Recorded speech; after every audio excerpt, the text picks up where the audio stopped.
Kami dari kumpulan 35 ingin membincangkan refleksi 2. Tujuan refleksi ini adalah supaya kita dapat mempelajari dan menghormati kepercayaan dan keyakinan yang diamalkan oleh masyarakat di Sabah.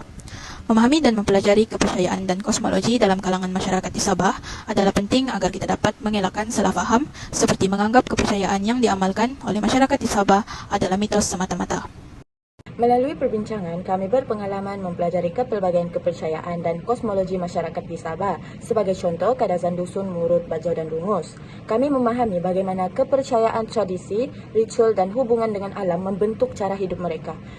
Aktiviti perbincangan, perkongsian budaya serta contoh amalan adat menunjukkan pentingnya saling menghormati dan meraihkan perbezaan. Melalui pengalaman ini, kami lebih sedar bahawa kepelbagaian budaya bukan sekadar pengetahuan semata-mata, tetapi merupakan asas untuk membina keharmonian dalam masyarakat.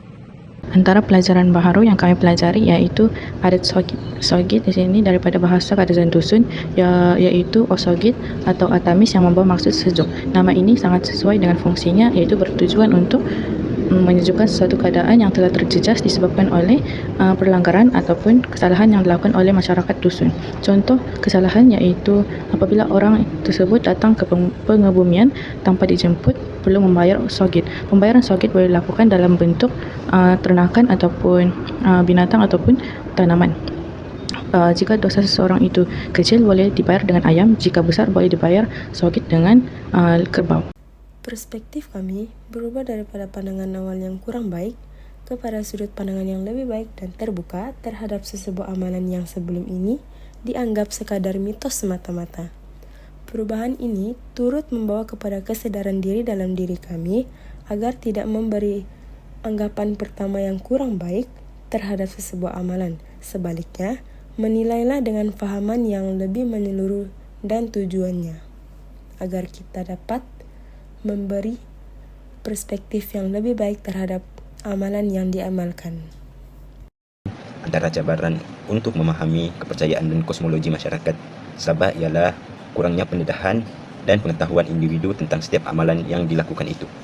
Hal ini menyebabkan individu tersebut memandang serong setiap amalan tradisi yang dilaksanakan itu. Oleh itu, cara untuk mengatasinya kita perlu mewar-warkan setiap tujuan amalan itu dilakukan. Hal ini supaya individu dan masyarakat mendapat pendedahan dan juga pengetahuan tentang amalan tersebut. Ini agar amalan yang telah dilakukan secara turun-temurun itu lebih dihormati. Pada masa hadapan, kami akan menghormati setiap kepercayaan dan keyakinan kosmologi yang diamalkan oleh setiap masyarakat. Sikap ini penting kerana setiap individu maupun masyarakat mempunyai kepercayaan tersendiri terhadap asal-usul maupun kosmologi maupun struktur kosmos dan juga kewujudan roh dan kuasa gaib.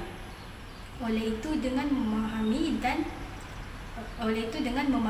dan menghormati kepercayaan ini, ia mampu mengeratkan hubungan toleransi antara masyarakat dan juga memupuk keharmonian di antara masyarakat di Malaysia. Kesimpulannya, setiap amalan yang diamalkan oleh masyarakat di Sabah mempunyai tujuan dan makna tersendiri yang perlu dihormati oleh setiap lapisan masyarakat. Bak kata pepatah, tak kenal maka tak cinta.